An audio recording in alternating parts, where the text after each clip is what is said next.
लखनऊ की फैजाबाद रोड पर बने जिला कोर्ट के पुराने हॉल में उस दिन एक अजीब सी खामोशी पसरी हुई थी, जैसे हवा भी अपनी सांसें रोककर किसी तूफान के आने की प्रतीक्षा कर रही हो। दीवारों पर लगी पुरानी ट्यूबलाइटें हल्की झिलमिला रही थी और जज के कमरे के बाहर वकीलों का शोर धीरे धीरे कम होता जा रहा था। जज की ऊंची कुर्सी पर बैठी अवनी सिंह अपने अगले केस की फाइल खोल रही थी। उनकी आंखों में वही कठोर चमक थी जिसने उन्हें पिछले 2 सालों में लखनऊ के सबसे निर्भीक जजों में शामिल कर दिया था। लेकिन अगले ही पल दरवाजा खुला और पुलिस एक आदमी को कटघरे में लेकर आई। अवनी ने अनायास नजर उठाई और उनका दिल एक झटके से जैसे रुक गया। वो चेहरा, वो आंखें, वो बेपरवाही, वो अतीत की वही टीस जिसे उन्होंने 7 साल पहले अपने सीने में दफन कर दिया था।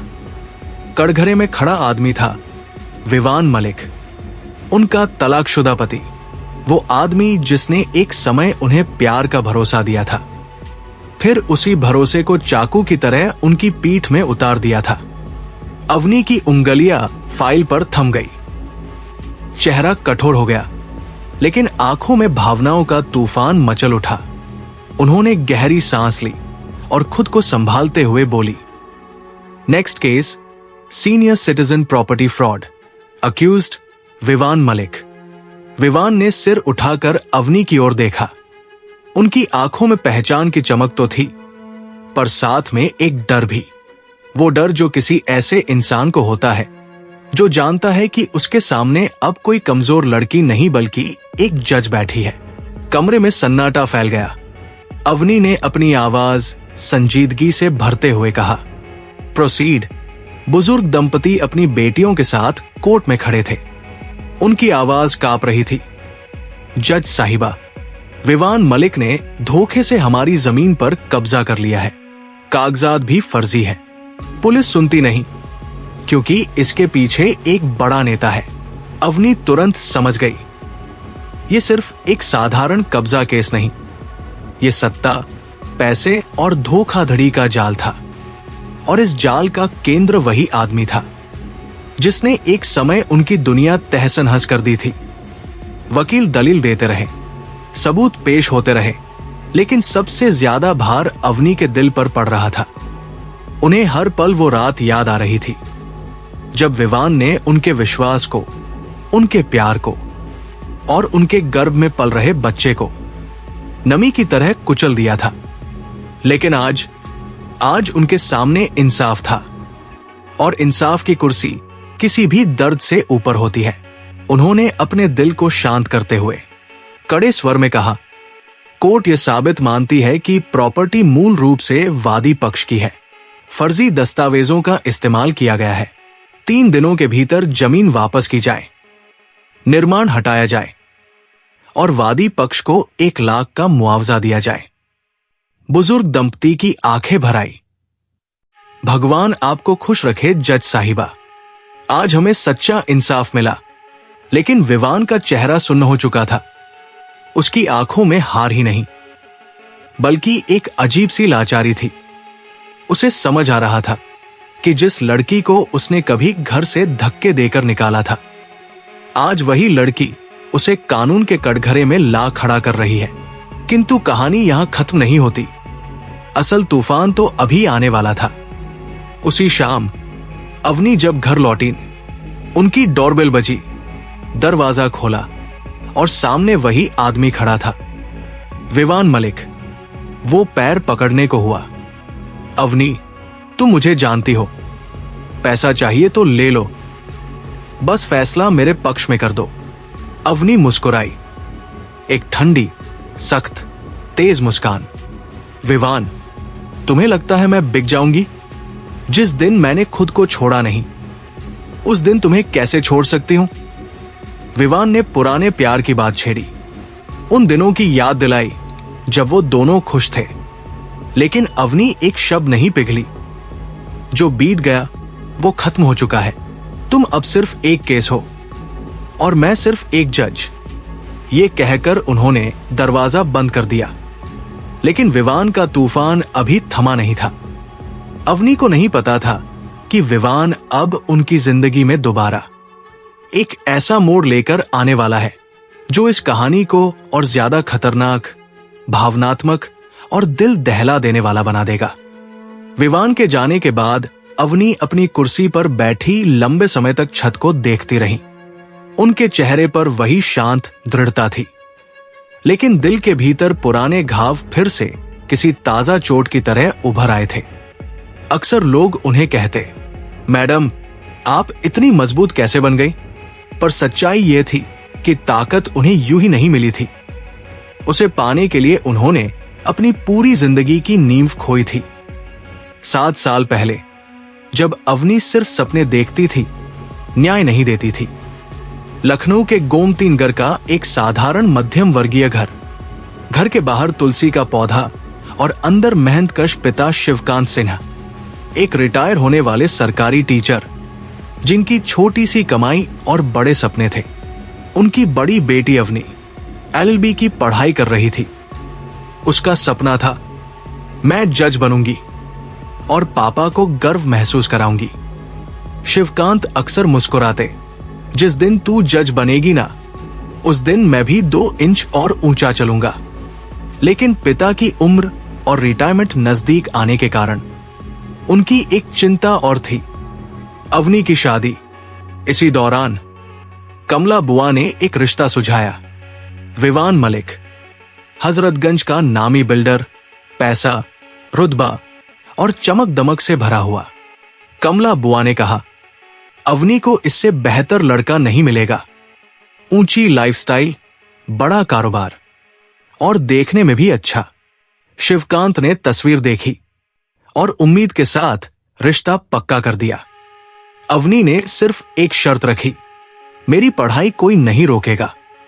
विवान ने मुस्कुराकर कहा, तुम्हारा सपना ही मेरी इज्जत है अवनी। अवनी को लगा यही सच्चा प्यार है। शादी, सपनों के महल की शुरुआत और अंत का पहला पत्थर। लखनऊ के एक खूबसूरत रिसोर्ट में ढोलन गाड़ों और रोशनी के बीच शादी हुई। अवनी ससुराल पहुंची, जहां शुरुआत में सब कुछ किसी फिल्म जैसा परफेक्ट लग रहा था। सास ससुर प्यार से बोलते, विवान उसके लिए उपहार लाता और कहता, अवनी तुम मेरी लाइफ की सबसे बड़ी जीत हो। दिन बीतते गए। अवनी अपनी पढ़ाई, घर और रिश्तों में संतुलन बनाती रही। 1.5 साल सब कुछ ठीक रहा। फिर धीरे धीरे विवान की रातें लंबी होने लगी। फोन लॉक होने लगे और घर से बाहर बिताया समय बढ़ने लगा। अवनी ने मुस्कुराकर खुद को समझाया, शायद बिजनेस की टेंशन होगी। लेकिन उसे क्या पता था कि असली वजह सान्या नाम की एक महिला थी, विवान की बिजनेस पार्टनर, और अब उसकी जिंदगी की नई दिलचस्पी। वो दिन जिसने सब कुछ बदल दिया। एक दिन अवनी को पता चला वो गर्भवती है। उसकी खुशी का ठिकाना नहीं रहा। उसने अपनी मां को खबर दी, सास ससुर को बताया। सबके चेहरे खिल उठे। बस एक ही इंसान नहीं आया, विवान। उस रात 11 बजे जब उसने विवान को फोन किया तो फोन किसी और ने उठाया। हेलो, कौन? ये आवाज सान्या की थी। अवनी का दिल बैठ गया। विवान कहाँ है और उसका फोन आपके पास क्यों है? सान्या ने हंसते हुए कहा, विवान बिजी है, हम होटल में हैं। अवनी को जैसे किसी ने गर्म तेल में फेंक दिया हो। उसने चीख कर कहा, जिस आदमी के साथ तुम हो वो मेरा पति है। विवान ने फोन लिया। अवनी, तुम गलत सोच रही हो। अवनी ने झटकारते हुए कहा, गलत मैं नहीं, तुम हो। फौरन घर आओ। वो रात मुश्किल थी, लेकिन अगली सुबह उससे भी मुश्किल। थप्पड़, टूट चुका बच्चा और हमेशा के लिए खत्म हुआ रिश्ता। अगले दिन विवान घर आया, गुस्से में तमतमाता हुआ। अवनी ने सवाल किए। विवान ने सफाई नहीं दी, उल्टे चिल्ला पड़ा, हाँ मैं सान्या के साथ था। तो क्या हो गया? तुम जैसी लड़कियां पति को बांध कर रखना चाहती हो। अवनी के शब्द गले में अटक गए। उसने कहा, विवान मैं तुमसे अलग हो जाऊंगी। और तभी चटाक, एक जोरदार थप्पड़, इतना तेज कि अवनी जमीन पर गिर पड़ी। उसी पल उसके पेट में तेज असहनीय दर्द उठा। सास ससुर उसे अस्पताल ले गए। डॉक्टर ने जो कहा वो उसकी जिंदगी का सबसे भारी वाक्य था। आपका बच्चा अब नहीं रहा। दुनिया वाकई खत्म होने जैसी लगती है जब इंसान सिर्फ रो भी नहीं सकता। अवनी का दिल चीर गया था। वो सिर्फ एक बच्चा नहीं, वो उसकी उम्मीद था। अवनी के अंदर कुछ टूट चुका था। अंत और एक नई शुरुआत। अस्पताल से लौटने के बाद अवनी ने विवान से कहा, मुझे तलाक चाहिए। विवान ने हंसते हुए कहा, अच्छा है, और सुनो, दोबारा इस घर में मत आना। अवनी चली गई बिना पीछे देखे। उसने अपने पिता से कहा, मैं किसी के सहारे नहीं जीना चाहती, मैं जज बनूंगी। और उसने दिन रात पढ़ाई की, 7 साल मेहनत की, एक एक केस ईमानदारी से लड़ा और आखिरकार वो जज बनी। आज वही विवान उसके सामने कोर्ट में खड़ा था। वही विवान जो उसे कभी घर से निकाल चुका था। लेकिन अवनी ने उसके लिए न्याय का रास्ता चुना, बदले का नहीं। यही अंतर था एक इंसान और एक जज में। अगली सुबह लखनऊ कोर्ट के बाहर मीडिया और वकीलों की भीड़ असामान्य रूप से बढ़ गई थी। बुजुर्ग दंपति के केस ने शहर में हलचल मचा दी थी। सभी का ध्यान उसी केस पर था और उससे भी ज्यादा इस बात पर कि आरोपी था विवान मलिक और जज थी वही लड़की जिसे उसने 7 साल पहले ठुकरा दिया था। लेकिन अवनी जब कोर्ट पहुंची तो उनके कदमों में कोई हड़बड़ाहट नहीं थी। उनकी आंखों में वही स्थिरता थी जो एक जज को भारी से भारी फैसले लेते वक्त चाहिए होती है। विवान को कोर्ट लाया गया। वो पहले जैसा घमंडी बिल्डर नहीं लग रहा था। उसका चेहरा फिका, आंखें सूजी हुई और चाल टूटी हुई थी, जैसे उसकी जिंदगी का आसमान बिना बादल के ही टूटकर गिर गया हो। हल्के से नजर उठाकर उसने अवनी को देखा। अवनी की आंखों में गुस्सा नहीं था, सिर्फ दूरी थी जो एक जज और आरोपी के बीच होती है। पुलिस और नेता का दबाव, अवनी का दूसरा इम्तिहान। सुनवाई शुरू होते ही विवान के पीछे खड़े नेता के वकील ने दलीलें दी। उन्होंने कहा, यह सिर्फ एक बिजनेस मिसअंडरस्टैंडिंग है। जमीन पर निर्माण रुकवाने से करोड़ों का नुकसान होगा। अदालत नरमी बरते। अवनी ने अपनी कलम मेज पर रखते हुए पूछा, क्या आपके पास कोई लिखित अनुमति है, कोई सरकारी दस्तावेज जो साबित करे कि जमीन बिल्डर की है? वकील घबराया, नहीं, लेकिन नेताजी का मौखिक आदेश। अवनी ने बात काट दी, कोर्ट कानून देखती है, किसी नेता का मौखिक आदेश नहीं। अदालत में सन्नाटा छा गया। पुलिस से भी प्रश्न पूछे गए। उनके चेहरों पर पसीना था। अवनी ने कहा, अगर किसी अधिकारी ने दबाव में केस दर्ज नहीं किया था तो उसे लिख कर दें, वरना दंड के लिए तैयार रहें। ये उन पुलिस वालों के लिए एक झटका था। उन्होंने तुरंत सच स्वीकारा। हमें नेता के कहने पर केस नहीं लिखने दिया गया। सच्चाई अब पूरी तरह सामने थी। विवान की आंखें नम थी। उसे ऐसा लग रहा था जैसे जमीन उसके पैरों से खिसक रही हो। पहली बार उसे एहसास हुआ, लोग सिर्फ ताकतवर को नहीं बल्कि सही को सपोर्ट करते हैं। अंतिम फैसला। अवनी की आवाज गूंज उठी। अवनी ने दस्तावेजों को एक बार फिर देखा। फिर उन्होंने फैसला सुनाया। कोर्ट ये आदेश देती है कि 3 दिनों में जमीन वादी पक्ष को लौटाई जाए, अवैध निर्माण हटाया जाए। आरोपी विवान मलिक 1 लाख रुपए मुआवजा देगा और इस पूरे मामले में शामिल भ्रष्ट पुलिस कर्मियों की जांच शुरू की जाए। विवान के कंधे झुक गए। उसने सिर नीचे कर लिया। बुजुर्ग दंपति रो रहे थे। उन्होंने हाथ जोड़कर कहा, जज साहिबा, अगर आप नहीं होती तो हम बर्बाद हो जाते। आप भगवान से कम नहीं।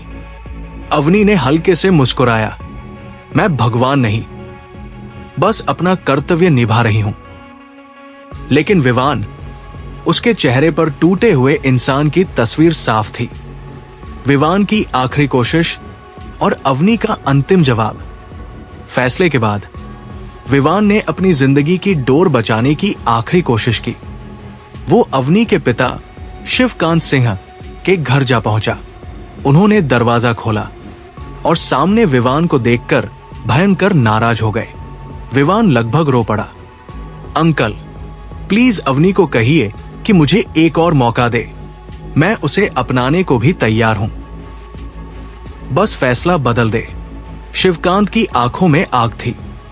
जिस बेटी को तुमने घर से धक्के देकर निकाला था, आज उसी बेटी के पिता तुम्हें धक्के देकर निकाल रहे हैं। ये कहकर उन्होंने दरवाजा बंद कर दिया। विवान बाहर सड़क पर बैठ गया। अपने चेहरे को दोनों हाथों से ढककर फूट फूट कर रोने लगा। उसकी दूसरी शादी भी टूट चुकी थी। उस पत्नी ने उसी से दगा किया जिस तरह उसने कभी अवनी को किया था। कहते हैं कर्म का हिसाब कभी खाली नहीं जाता।